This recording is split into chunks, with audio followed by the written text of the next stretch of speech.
757 سورۃ المجادلہ آیت نمبر 3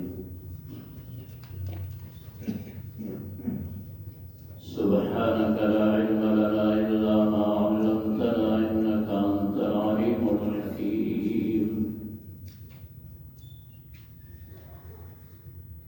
أعوذ بالله من الشيطان الرجيم بسم الله الرحمن الرحيم والذين يظاهرون من نسائهم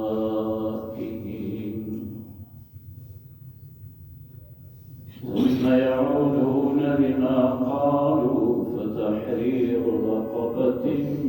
من قبل أن يتماسا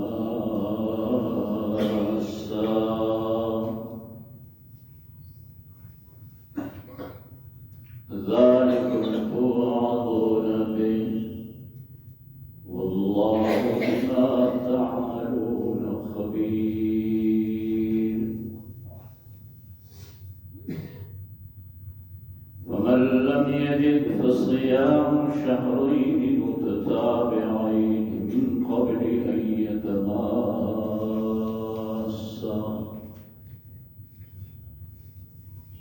ومن لم يستطع فإطعام 60 مسكينا ذلك لتؤمنوا بالله ورسوله وتلك حدود الله وللكافرين عذاب أليم صدق الله وصدق رسوله النبي الكريم ونحن على ذلك لمن الشاهدين والشاكرين والحمد لله رب العالمين.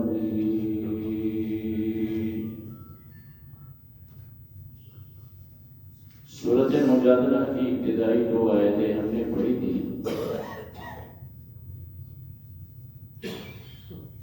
اس کا شان نزول اور بیان گزرا تھا کہ ایک خاتون رحمت دو عالم علیہ السلام کی خدمت اقدس میں آئی تھی. انہوں نے عرض کیا تھا کہ یا رسول اللہ صلی اللہ علیہ وسلم مجھے میرے خاوند نے کہا ہے انت علی کظہر امی، تم مجھ پہ اس طرح ہے جس طرح میری ماں کا پیٹ. محرمات میں سے یعنی ماں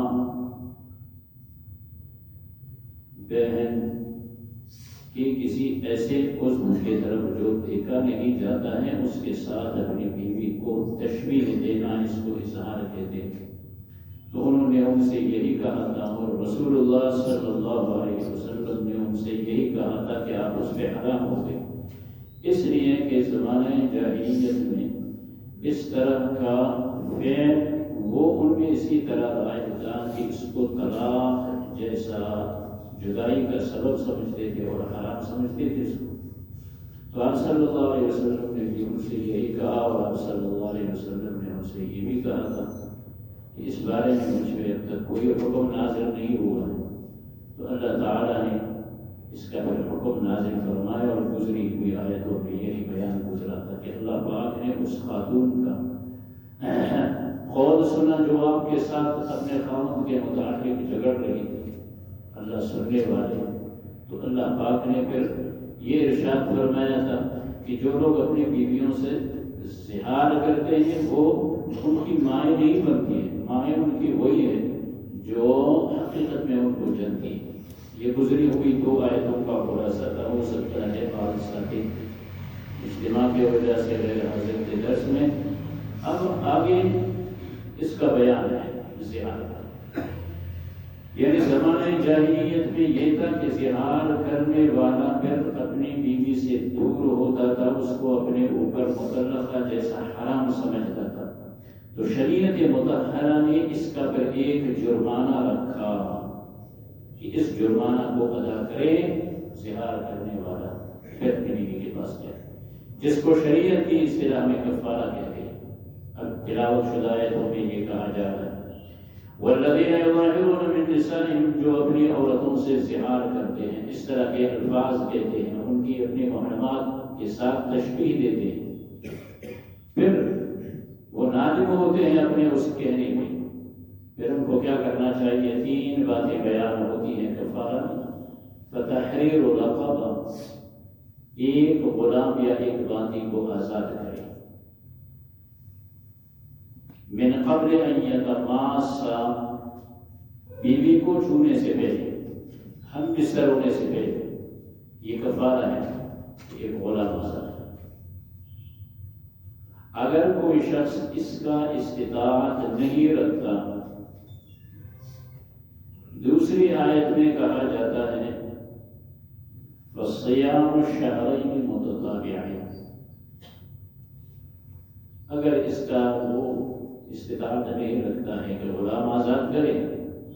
تو پھر 2 مہینے لگاتار روزے رکھنے ہیں اسے۔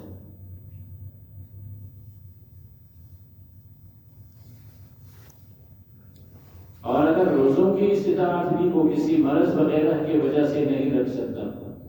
اس میں قوت نہیں ہے،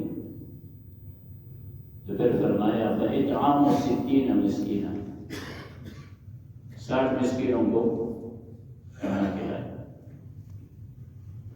اب پہلی آیت میں یہ کہا جا رہا ہے کہ ایک غلام کو آزاد کرے ہم بستر ہونے سے قبل، اور ساتھ یہ بھی کہا گیا کہ توعظون بہ اللہ بما تعملون خبیر، کہ اس کی تمہیں اللہ کی جانب سے حکم دیا جاتا ہے، تمہیں نصیحت کی جاتی ہے، تم جو کچھ کرو گے اللہ تمہارے اعمال سے باخبر۔ کفارہ ادا کرو گے یا نہیں کرو گے؟ تو اس آیت کے نازل ہونے کے بعد، اس حکم کے آنے کے بعد، رسول اللہ صلی اللہ علیہ وسلم نے حضرت خولہ کے خاوند کو بلایا۔ یہ خاتون جو آئی تھی رسول اللہ صلی اللہ علیہ وسلم کے پاس، آپ صلی اللہ علیہ وسلم نے ان کے خاوند کو بلایا۔ جب حکم آیا تو ان کو بلایا، تو وہ بڑا ضعیف البصر شخص تھا، بہت بوڑھا تھا، آنکھیں اس کی کمزور تھی۔ نبی علیہ السلام نے ان سے فرمایا کہ یہ جو تم نے زہار کیا ہوا ہے شرعی حکم اس کا یہ ہے، اللہ نے حکم نازل کیا ہے کہ تو ایک غلام آزاد کر رہے۔ اس نے کہا یا رسول اللہ صلی اللہ علیہ وسلم، مجھے تو اس کی استطاعت نہیں ہے کہ میں ایک غلام آزاد کروں۔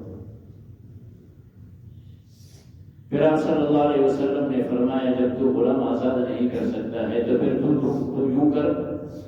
کہ لگاتار 2 مہینے روزے رکھے، بلا نام، لگاتار۔ اس نے کہا یا رسول اللہ صلی اللہ علیہ وسلم، میری یہ حالت ہے کہ میں دن میں 2-3 دفعہ کھانا کھاتا ہوں، اگر میں یہ نہ کھا لوں تو بس میری آنکھیں خراب ہو جاتی ہیں، اس کی وجہ سے میں کھانا کھاتا رہتا ہوں، یہ روزے نہیں رکھ سکتے، میری آنکھیں خراب۔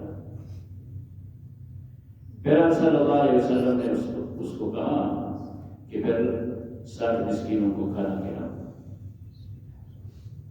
تو پھر اس نے کہا یا رسول اللہ صلی اللہ علیہ وسلم، مجھ سے یہ بھی نہیں ہو سکتا ہے، اگر آپ مجھے کچھ کرنا دے دیں پھر میں یہ کر لوں گا، 60 مسکینوں کو میں نہیں کھلا سکتا، میرے پاس نہیں ہے۔ تو پھر رسول اللہ صلی اللہ علیہ وسلم نے انہیں غلہ عطا فرمایا، آپ نے ان کو غلہ دیا، پھر اس نے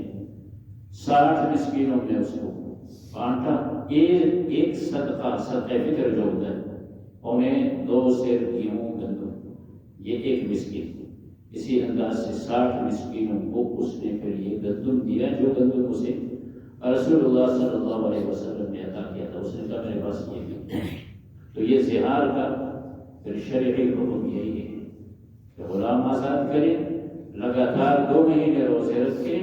یا پھر 60 مسکینوں کو کھانا کھلائے، صدقہ فطر کے حساب سے ہر مسکین 60 مسکینوں کو کھانا کھلانا۔ اس کے بعد پھر یہ کفارہ جب ادا ہو گیا، میں نے عرض کیا تھا کہ یہ جرمانہ، یہ کرنے کے بعد پھر اس کے لیے اس کی بیوی حلال ہو جاتی ہے۔ چنانچہ ارشاد خداوندی ہے اعوذ باللہ من الشیطان الرجیم بسم اللہ الرحمن الرحیم والذین یظاہرون من نسائہم، اور وہ لوگ جو زہار کرتے ہیں اپنی عورتوں سے، ثم یعودون لما قالوا، پھر وہ لوٹتے ہیں یا نادم ہوتے ہیں لما قالوا، اس بات پہ جو انہوں نے کہا تھا، اپنے کہے پہ جب وہ نادم ہوتے ہیں، فرمایا فتحریر رقبہ، بس ایک غلام آزاد کر لے، من قبل ان یتماسا، غلام آزاد کر لے اس سے پہلے وہ ایک دوسرے کو چھونے سے قبل ہی غلام آزاد کر لے، ذالکم توعدون بہ، یہ جو ہے یہ حکم دیا جا رہا ہے تمہیں، واللہ بما تعملون خبیر، اور اللہ تمہارے اعمال سے باخبر ہے